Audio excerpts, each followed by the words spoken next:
Hello and welcome to episode 26 of Mad Knitting. My name is Susan, my pronouns are she, her, hers, and I am coming to you from Madison, Wisconsin, where I work and where I live with my family. I'm trying out a different location today, so if you've watched previous episodes, you have usually seen me in my kitchen, you might have seen me in my basement. There were a couple of times that I sat in front of my piano, and right now I am in my mudroom. So it's like really dirty in here. I've got recycling here to my left. I've got a bunch of dirty shoes on the floor to my right. I've got grocery bags hanging up here. But the truth is that it's been a challenge to find a place in my house where the light is okay, especially as we're moving into fall and there is less light to begin with during the day. It's like in the afternoon when I can take a break from work to do this, either it's too dark or there'll be like direct sunlight making everything glare and you can't see anything. So for right now, I think this is gonna work. So, I'll start by just telling you what I'm wearing. This is a shawl that I made about a year ago, sometime last fall or late fall. It's called Some Me Time, and it's a design by Locatelli. She released it as part of a fall collection last year, and I bought the whole collection, and this is the only thing I've made from it so far. Her version is only in one color. I decided to stripe it because, one, I thought it would look good, and also I really wanted to use this cream yarn, which I bought at the Wisconsin Sheep and Wool Festival last year. It's 100% polwarth that I bought at the booth for Round Barn Mill, yeah. And I'd only bought the one skein and I could tell it wasn't going to be enough for the whole shawl. So to stretch that out, I also used these colors. These colored parts are in Ewetopia yarn, ridge fingering, which is one of the yarns that they actually mill. And the really, really cool thing about these colors is that for these colors, which are just labeled warm for this orange, like rusty orange, and cool for the dark teal, what they do is they take all the leftover bits of wool and separate them into either warm or cool categories and then spin those up. So all the oranges and reds and yellows, I guess, and browns all go into this, and all the blues and cool greens and things go into this. So I really like how it all comes together, and I wear this a lot actually because it seems to be just the right size, that it doesn't slip around or hang down too far on the floor, and it's both warm and light. Last weekend was the Rhinebeck festival, the New York Sheep and... I'm sorry to keep messing with this, but it looks funny. So I'm going to try and fix it for the video. Okay. So last weekend was the New York Sheep and Wool Festival in Rhinebeck. I didn't go. I've never been. Who knows if I ever will. I did have just the teeniest bit of FOMO, which means fear of missing out, just because, you know, I'm on Instagram and social media and I see people posting all pictures of all the stuff they got and all the fun they had. I honestly think that I'm very introverted, and I know that that's like the biggest festival, at least in the United States, of the year. And I think the crowds and just the sheer number of vendors and things to see would probably overwhelm me. So really, at the end of the day, I'm not that envious and don't have FOMO that badly. I also saw a few posts on Instagram following the festival by a couple of designers who have immunocompromised situations where they just expressed discomfort and disappointment at all the pictures they saw from Rhinebeck of people very close together, not wearing masks and not really taking the precautions to prevent spread of COVID as we maybe all should be taking. Because the truth is, the pandemic is not over. COVID is still with us. It is still mutating and it is still spreading. And, you know, it was just a good reminder to all of us, I think, to be a little more careful with that. So I guess that's another reason I'm glad I didn't go. I did do some fun things last weekend, and I'll share about a little bit of that in a few minutes. So I would like to start by showing you my finished objects, and I have a few. I sort of have to dig. I have like so much stuff around me, and I'm not used to this location, obviously. So I'll start with this. The finished objects I have today are just some simple things. Let's start with a pair of socks. So I've shared about these a few times, and I finally got them done. I have ends to weave in, but I'm still considering these finished. This is a pair of socks made out of Knitcircus Felici fingering yarn, or Felici sock yarn. It's self-striping. As you can see, I didn't exactly get my stripes lined up. It's fairly close, but when you have to break your stripe pattern to do the short row heel and it doesn't come out exactly right, it's really obvious. I don't really mind. I didn't use a pattern for these. I just sort of follow the same routine whenever I do self-striping socks. I used size 1 needles. For these, I cast on 64 stitches. Did a 2x2 rib cuff, continued in stockinette down the rest of the leg. For self-striping, I like to do a short row heel because I just feel like it flows better with the striping pattern. It's not always my favorite heel for fitting my own foot, but it's fine. Then I continue on. I have shared about this before, but for the toe, what I really like to do, I do decreases along both sides of the toe, and then when you get to those last 16 stitches or so, a lot of times people will graft the end of the toe together so you have a little bit more of a blunt edge. I like to knit two together all the way around and just pull the yarn through. I think it fits my foot just as well as grafting, and it's easier. I first encountered that on the Smooth Operator Socks pattern by Susan B. Anderson. That's one of the options she gives for that pattern, and I like it so much that's how I do all my socks now. So there you go. If you've watched me before, you know that I don't always save labels to show, but in this case, I have it. So here is the label. Knitcircus Felici. If you're a sock knitter, I expect you're familiar with this yarn.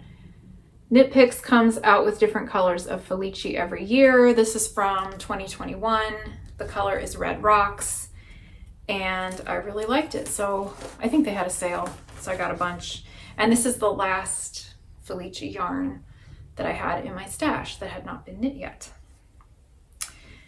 I have a lot left over. Like this is what I have left from one skein. I should weigh it and see how much it is, but I started off with 2 skeins, so I could potentially do another pair of socks that are like short, or I could combine them to make a hat. I don't know yet. I'll just save it for now. Oh, the one last thing about this is that I had mentioned when I talked about these socks before that the first one, after I finished the toe and everything, I tried it on my own foot and realized that it was just slightly too small. Like I should have knit maybe another 1/2 inch before the toe decreases. And even though it's not really that big of a deal to undo the toe and make the sock a little longer, I just didn't want to. I really hate ripping out and redoing toes for some reason. So I kind of put it on the back burner while I was trying to decide what to do. I started the second sock this past week. I really wanted to get some things finished and just thought, okay, I'm going to finish these socks the size they are and find somebody whose foot is about a 1/2 size smaller than mine to give them to. So that's my plan.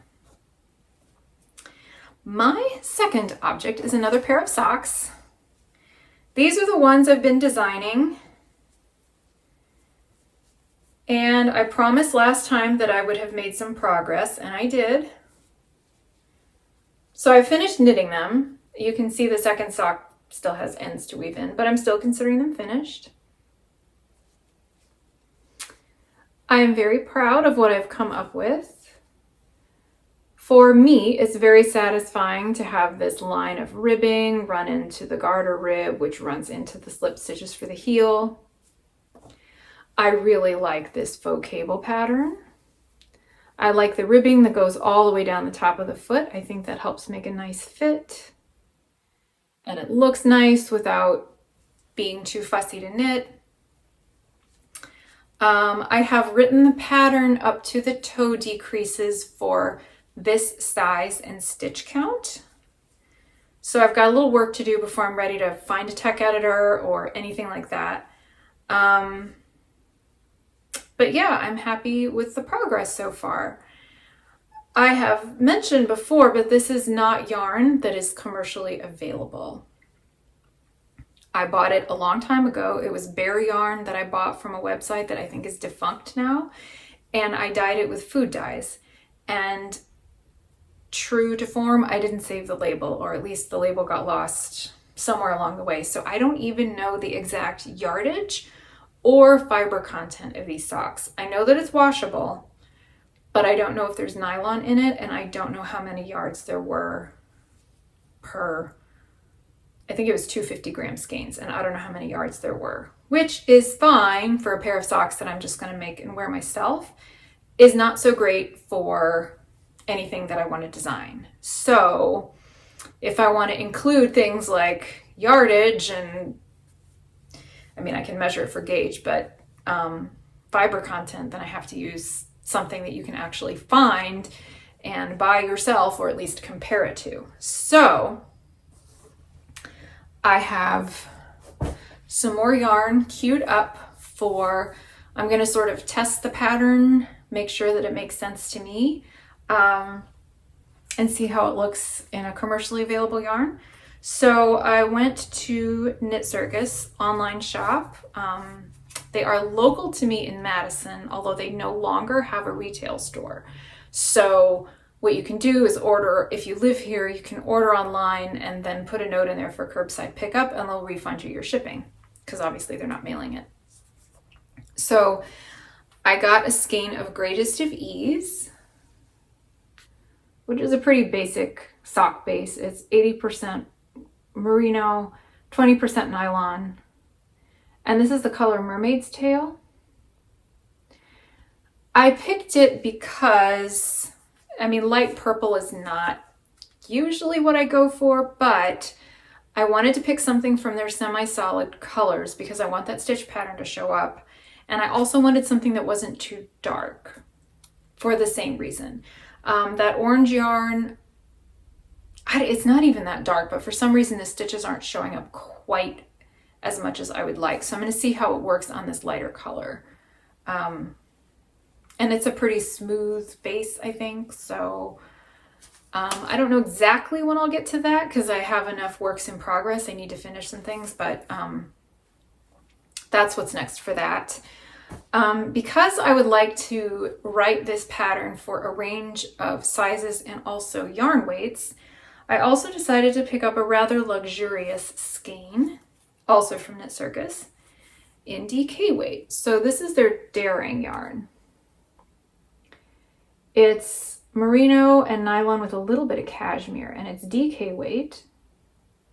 So it should be a nice, it should feel really, really good on the feet. So it's thicker, it's got a little cashmere. It may not hold up great, but it will be a nice pair of luxurious like house socks. And I work from home, as I've mentioned before, and it can get pretty chilly, especially in the basement where my laptop lives. So I'll knit up a pair in this, adjust the pattern for the DK weight, and those will keep my feet nice and warm, I'm thinking.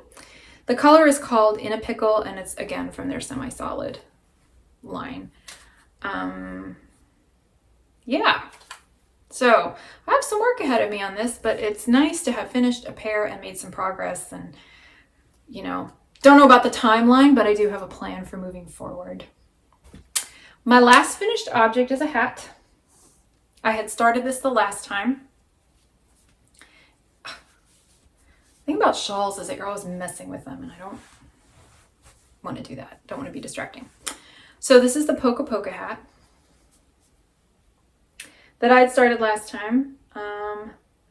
Continuing with the Knitcircus theme, the outside, or what I would consider for the outside, because it's really reversible. This is that Greatest Davies base. It's in a color, I think, red brick or something like that. It's just a bunch of gorgeous red. I mean, I love it, love it. And for this fuzzy layer, I used Republica Unicornia mohair silk. I think the color was cherry something, cherry bomb or something like that. And for the hat, it came out very stripy, which I was not expecting. I thought it would be more just sort of like this is sort of semi-solid and blotchy, and this turned out to be striping, but it's fine. So it's not as red as I expected. There's pink and magenta and just a little bit of red in between. But this hat is so nice. It's light as a feather. This is the third PokaPoka hat that I've made. It's from the book Moon and Turtle. And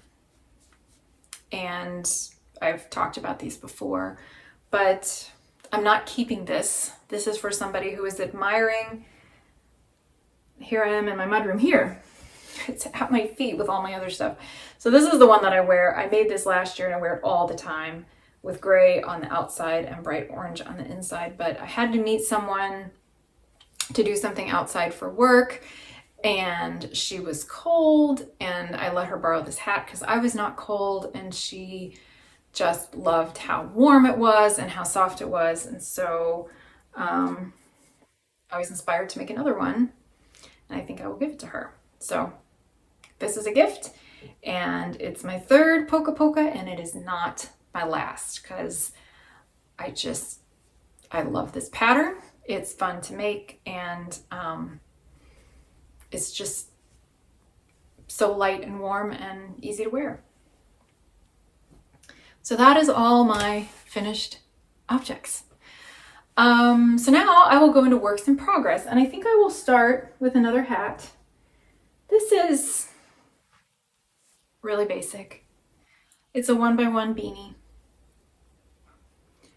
This isn't even leftover sock yarn, but it is using sock yarn. This is Knit Picks Stroll Tweed in the color Wellies, which I think you can see. It's almost black. It's such a dark charcoal color that it's almost black, and the tweed is really quite prominent. It's got cream and also some brown flecks. I started this in a concert. I went to a couple of concerts with a friend last week, and I really needed, I cannot sit still even if I'm enjoying really good music. So, or I have to keep my hands busy. So I started this hat then. We went to another concert later in the week, and I got a little further on it. And then over the weekend, on Saturday, this friend of mine really wanted to go hiking. So she asked if I would do a portion of the Ice Age Trail with her. And I said, yes, of course. Saturday, it was chilly, but it was a really, really beautiful day. And I'll throw in just a couple of the pictures that I took. But this friend of mine, we've been friends for ages, like almost 20 years, and I love her dearly. But I also know that she is never on time. So I brought knitting with me knowing that I was probably going to be waiting at the trailhead for her. And I was right. So I got a little knitting done there. Now, I wanted to share just a couple of fun facts about the Ice Age Trail, just because I just think it's neat to know about. So the Ice Age Trail is a national scenic trail, and it is the only national scenic trail that is entirely contained within a single state. So the entire thing is in the state of Wisconsin. And the trail itself has not been completed. They're still working on it, but the route has been determined. And basically it follows the outline of the last set of glaciers that came through this area about 10,000 years ago. So when the glaciers came through, they didn't cover the entire state, just part of it, but they moved a lot of boulders and created some rivers and just created a lot of really interesting geological features. So if you walk the trail, if you do any part of the trail, you're seeing all this really interesting geology that occurred about 10,000 years ago. So we did a little portion of it Saturday morning, and we parted ways around noon.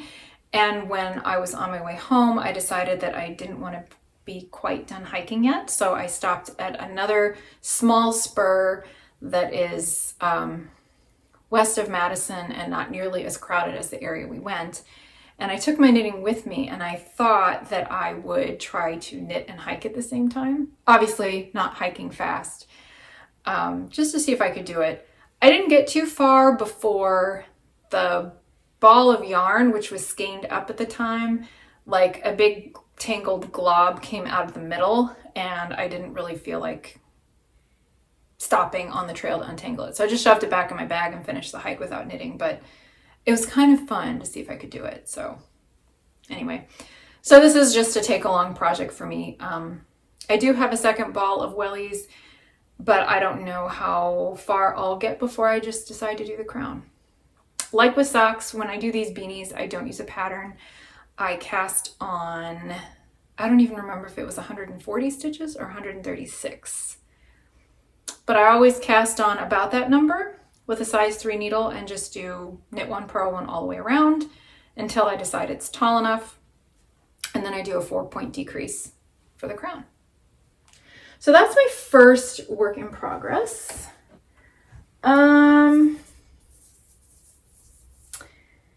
Second work in progress, I'm just thinking what to talk about next. Since I'm talking about take along knitting, I'll just show you another sock I started.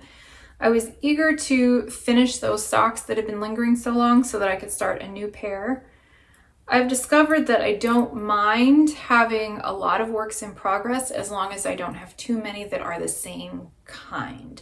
So if I have like a sweater and a hat and a shawl and a pair of socks and a toy and maybe a gift project, that's all fine. But I cannot have like 6 pairs of socks going, or it's just kind of too much for me. So anyway, I had to go to a conference. I didn't want to bring the hat. I wanted a sock instead. So on Monday, I grabbed a skein of sock yarn. Do I have a label? I think I actually do have a label in here. Yes.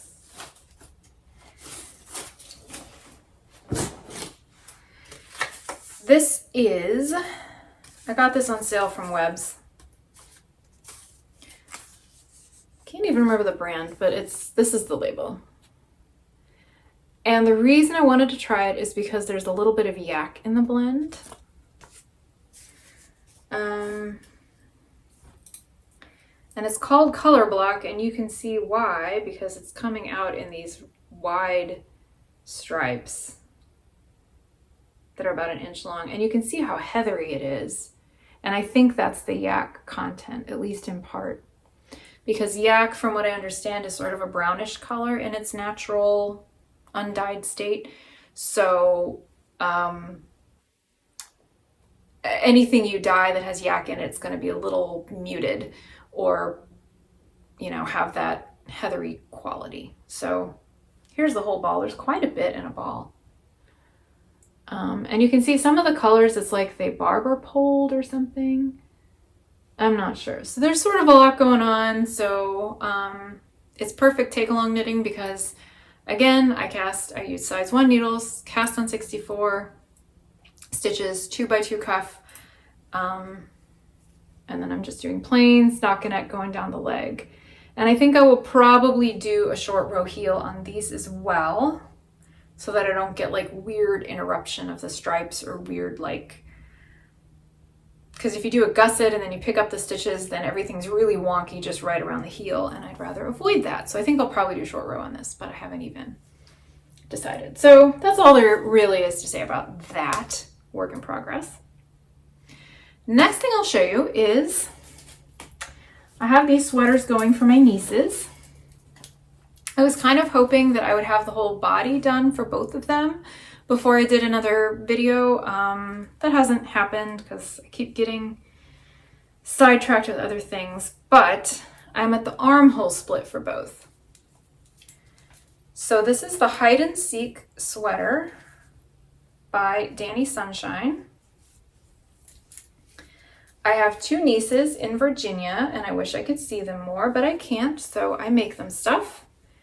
The younger one is 4.5, the older one is 6.5, and for these sweaters I'm making size 6 and 8 respectively, because I would rather the sweaters be too big so they can grow into them. And my plan is to finish them for Christmas presents. So this is the smaller one. I showed this last time, but I think that I'm further along so you can see better how it's supposed to come out. The Dani Sunshine patterns are just so well written. She just does a really good job, and this one I think is so clever because there's this cable going up the front, and it's on the edge of pockets in the front. The pocket lining is out of this contrasting color that's also used for these thin stripes. And one of the things that I think is so cool is that the cable normally wouldn't show up very well on a plain stockinette background, because you don't have the purl stitches to be more of a relief, but the thin stripes really bring it out. So when you're working with the contrast color, you just slip the stitches of the cable. And I just think has such a cool effect. So I'm done with this contrast color. There'll be quite a bit left. Let me show you the other one. This is the larger one.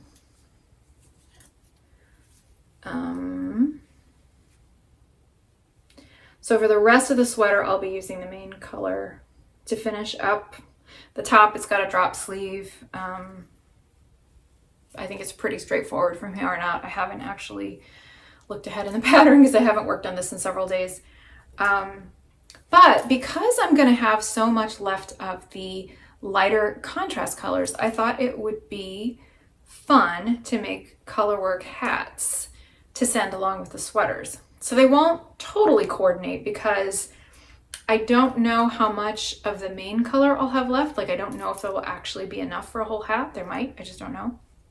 But when I was shopping for the yarn, I also bought a skein of this bright red because I couldn't decide at the time with this sweater if I wanted the contrast to be this pale pink or a bright red. And I decided on the pink. But I'm thinking, and I don't have the red, unfortunately, but the red goes pretty well with both this lighter teal color and with the pale pink color. So maybe what I'll do, or not maybe, but I think what I've decided to do is make a hat using the red with the pink and the red with this. And I can't find the red, unfortunately. I couldn't find it for the video, but it's similar to this hat. So you get the idea of what that would look like. And the pattern I'm planning to use is by a designer that I just discovered. She is local to me. She's based in Madison. Her name is Margaret, and she goes by the handle Whimsy North on Instagram and on Ravelry and stuff. So I bought her new hat pattern called Kindra that comes in a bunch of different sizes, and it's written for DK weight yarn. So I think that's what I'm going to use. And it's got this really cool colorwork pattern. So it won't like totally match the sweaters, but it'll sort of tie in some of the same colors. I am using Berocco Ultra Wool DK for everything. This was on sale, on clearance at the Sow's Ear, which is a local yarn shop that I really like. They're also a cafe, so you can go get yourself a cup of tea and you can peruse the yarn, and it's just a lovely place. It's also right off of a rail trail. So from where I live, it's about 10 miles to bike from my house to the Sow's Ear. So it's like a good excuse to get some exercise, meet a friend, maybe look at the yarn. Usually I don't bring any home, but a few weeks ago I did so that I can make those sweaters. Just kind of a good thing to do all the way around. Okay, I have 2 sweaters in progress to show you. The first one is really plain and I don't have a lot to say about it. This is the Light Ease by Alicia Plummer. I think I had part of the top done last time, so I've showed this one time before, and I split because there's so much plain stockinette. I've been working on this during one of my many Zoom meetings, and now I'm working on the body, so I'm really cruising. Like I'm not even looking at the pattern because she has specific decreases and increases for a little bit of shaping, and I'm just kind of eyeballing it and doing my own thing. So I don't even need to look at the pattern at this point. But this is what I've got so far. It's a kind of a strange yarn. This was a clearance yarn I got at the craft market. Here, I can show you a whole skein. It's called Boboli Lace by Berocco. I think it's been discontinued. And it's this, it's kind of weird. It's a single ply, and it's a mix of wool, acrylic, and viscose. So it's only 42% wool, and the rest of it is synthetic. But I think I really liked the color. Like, it's not totally solid, as you can see when you see this whole thing, but it's not like variegated or striped or anything. It's just kind of a heathery mix of this sort of maroon and wine color, which I really like. So far, so good. The single ply makes me nervous that it's gonna pill and not hold up, but it does seem to be a pretty sturdy yarn. It's not at all elastic. Like, I think I talked about this before too, but like, there's not a lot of give there. So it's not as hard on my hands as I expected, but it's not as enjoyable to knit as like pure wool. But I've had this yarn for a while. I think it's a good match with this pattern because it's a pretty plain design. There's kind of a funnel neck to knit at the end. But I think I'll wear it a lot because it's nice and simple and a nice color. My last work in progress. This has been a whole thing. So I shared about the Epistrophy sweater, which is by Kate Davies, and how I had started to make it, and I was really excited about it because I love the yarn and I love how they go together. You know, I had this contrasting yarn that was so pretty with the main yarn, and the yoke design is so beautiful. And the big bummer is that when I finished knitting the yoke, it just did not fit right. It, like, when I just held up the sweater as it was, it didn't really look that funny, but when I tried it on, it was really kind of tight across the shoulders. Like, the decreases weren't done very well, and then the neckline was sort of wide, so even when I decreased stitches, because the shoulders were so tight, the neckline just kind of like did this weird funnel thing this way, and it just didn't look right. I was sort of mad at it, so I set it down. Couldn't even bring myself to look at it. And then I finally decided I need to deal with this. So I think it was last weekend, I decided I was just going to rip it out. So I started to rip it out, and I got through the color work of the yoke, and then I stopped and I thought, now wait a minute. The only part of the sweater that didn't fit was the top. The body was fine.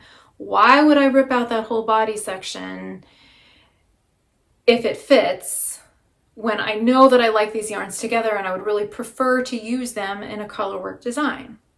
So I stopped, set it aside again to think about it. And the other day, I finally picked it up again because I've had some frustration the last week or so. And for some reason, tackling a frustrating knitting project felt like a good way to work it out of my system. So I'll show you what I have. I decided to knit Dog Star. So this is the picture that comes with the pattern. It's all black and white, but I think you get the idea. It's by Tin Can Knits. I had originally been thinking I would look in Strange Brew, which is sort of a instructions for doing colorwork sweaters, either top down or bottom up in all different gauges. And I thought that just felt like a lot to manage, but I already owned the Dog Star pattern, which kind of spells it all out for you. And it's in the same gauge that I'm getting. So that's what I'm doing. Now, it took a few tries to get it all to work out, but because the stitch counts weren't exact from one pattern to the next, but it was pretty close and I was able to make it work. And this is what I've got so far. So I've made it through one chart and I'm partway through another one. And I really, really love how it's turning out. I love how, there we go. Now it's focusing. Here's the front with the steek part, which looks kind of messy, but I'll explain why in a second. So I think it's going to be okay. Let me tell you about the yarn before I get any further. I bought this in Stevens Point. I've had to go there for work a few times. And there's a shop there called the Wisconsin Wool Exchange, and they sell fiber and knitting yarn, and it's a lot of local stuff. Local farms, there's some local hand spun. I think the owner maybe does some spinning, and she buys hand spun yarn from other small, artisans, and local milled stuff. So this cream color is Shetland, that is local. I've lost the label, but it'll be in the description box below. And then this beautiful bit is Corriedale, which is hand spun and hand dyed. And I love the way these go together, which is why I was so excited about the Epistrophy and then so disappointed when it didn't work out. And now I'm happy again because this seems to be working. So this is the rest of the skein. I had cut the yarn when I finished the color work. But here you can see how much variation there is. It's very autumn colors, I think. Orange and rust and pale lavender and brown. Very earthy. If you look at what I'm wearing, you can tell this is very, very my style. So, oh shoot, I'm losing stitches. Darn it. That's the problem with waving your knitting around. Okay, well, get on there. Okay, well, let me scooch the needles up a little bit. So it's pretty scrunched, but this way I won't lose stitches.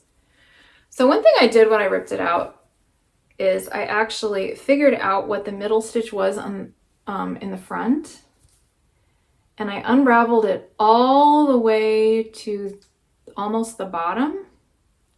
And then I got a crochet hook and picked it up so that the knit stitch would be on the wrong side going up. And I did that because there's a steek I'm going to have to cut. And with this vast area of one color in stockinette, I wanted to be able to have a line to follow for that cut. And I heard this as a hint on something recently. So if you make that middle line a purl stitch, then you can see exactly where you're going to cut when you get to the steek. So it was easy enough just to take a crochet hook and boop, boop, boop, boop, boop, all the way back up with the knit on the inside and the purl on the outside. Now, once I got to the top with the color work, it's really easy to tell where you are because the chart, I only work as far as the main part of the body goes, and anything that's part of that button band that's going to get folded back, you know, with the color work, I can see exactly where those stitches are. So for the first part of the chart, I just alternated the main color and the contrast color. But then it got a little awkward because in between charts, you have a couple rows of just the main color, because first you do a plain row and then you have to do a bunch of decreases. And I didn't want to have like a weird carryover situation with the contrast yarn, or like in Tarja. So I just have, I don't know how well you can see, but you know, I just have the main color there, and then yeah, it was a little awkward. So it's not like the neatest looking thing with how I had to deal with the color, two colors on this second chart, but it's gonna not be showing. So anyway, so that's the story with this sweater, and I am keeping my fingers crossed that it's gonna fit okay. So Kate Davies, her design has you do decreases along a raglan edge before you start the color work, rather than even decreases all the way around in one round. And I didn't really want to redo all that knitting. I figured as long as I have about this much between the join and where the color work starts, as long as it's the same length, I don't really care if the decreases are even or if they're on that raglan edge. And also as long as I have the right number of stitches for when it's time to start the color work. So it took a couple of tries and a little bit of finagling, but I think it's okay. The other thing is that, oh no, I'm wrong. I was thinking there were short rows before you start the color work, but I'm wrong. So in the Tin Can Knits pattern, you'll do short rows right before you do the final neck ribbing. So for now, there's no difference between the front and the back in terms of how tall it is. But I'll be adding that because I really don't like when the front and the back are the same. It always feels like the back is too low and the front is too high. And I don't like that. So, whew, okay. That is it for the knitting. And I've been talking a really long time. And I think my kids are going to be home from school pretty soon, and I have some other work that I need to get done. So I was going to talk about a special topic, but you know what? I think I'll save that for next time when I can get my thoughts a little more organized. And I'll just say that's it for now. Thank you for being here, and I'll see you next time. Bye-bye.